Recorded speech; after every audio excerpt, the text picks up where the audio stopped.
Now, for shifting patterns, this is part of the skill. Shifting is a viable skill. In order to learn successfully, you have to know the shifting patterns as well. So you want to look at the top of the shifter or on the dash to find that shift pattern.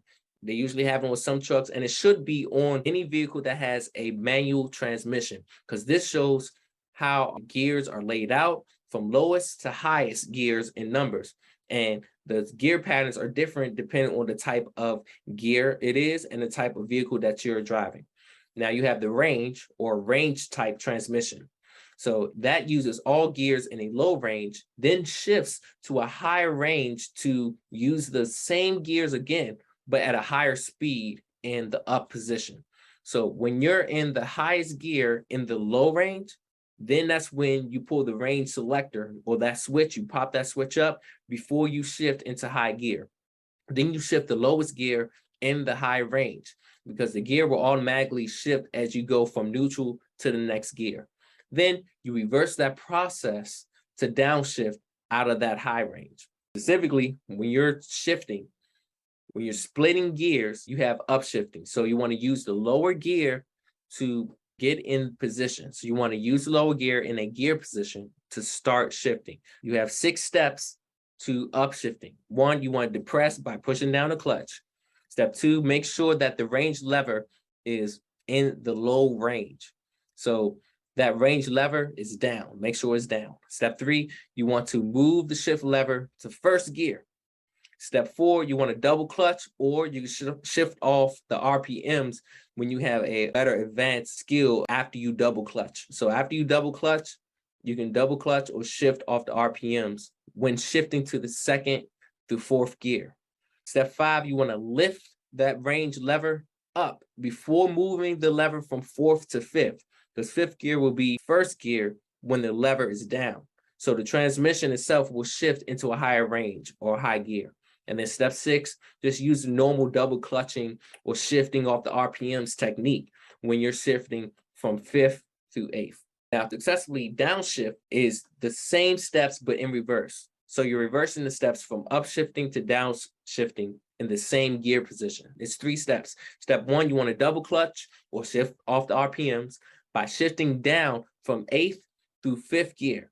And you want to make sure that you match the engine speed with the road speed before you're shifting. So that's another thing to keep in factor. When you're downshifting, you have to be aware of the traffic, be aware of your vehicle speed and the area that you're in. Step 2, you want to push the range lever down before shifting from 5th to 4th. So 4th gear is where 8th gear was when the lever was up. So the transmission will shift to the low range or low gear. And step 3, use double clutching or shift off the RPMs when shifting from 4th through 1st gear. Some good shift skills to really have and keep in mind is that sudden jerking or lurching means that the gear's RPMs are not matched or they don't engage the clutch at the right time. So timing is important. Timing is key. Proper shifting techniques increases the vehicle control and improves mileage and fuel economy. And it also avoids strain on the engine and wear and tear to the transmission.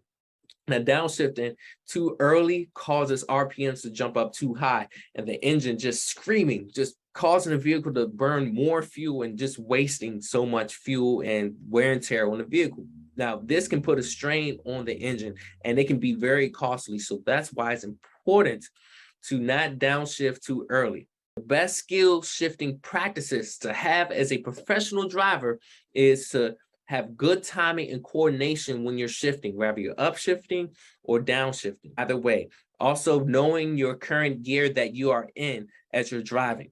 Then know the proper miles per hour and RPM for each gear. Then always use clutch and never ride the clutch. So riding the clutch means that you're failing to take your foot off the clutch pedal after changing the gears. So the clutch is not fully engaged. You do not want to ride the clutch. Then you want to always use proper gears for the best fuel economy possible. Never force the gear to shift into gear. You never want to force that gear shift lever into gear. Anticipate changes and shift without forcing or ranking or grinding any gears. Now, when it comes to a semi-automatic and automatic shift, the semi-automatic transmission uses electronic controls that helps you shift. It has a clutch and gear shift lever, but the top gears automatically change. Versus the auto shift transmission has a clutch and gear selector lever or button control. The clutch is used to start and stop the vehicle to disengage or release that transmission and engine. If the transmission is in drive, the gears will shift automatically according to that speed and the load of the vehicle. And the transmission will not shift unless downshift button on the transmission controller. So you have to use the upshift or downshift button on the transmission controller in order to shift.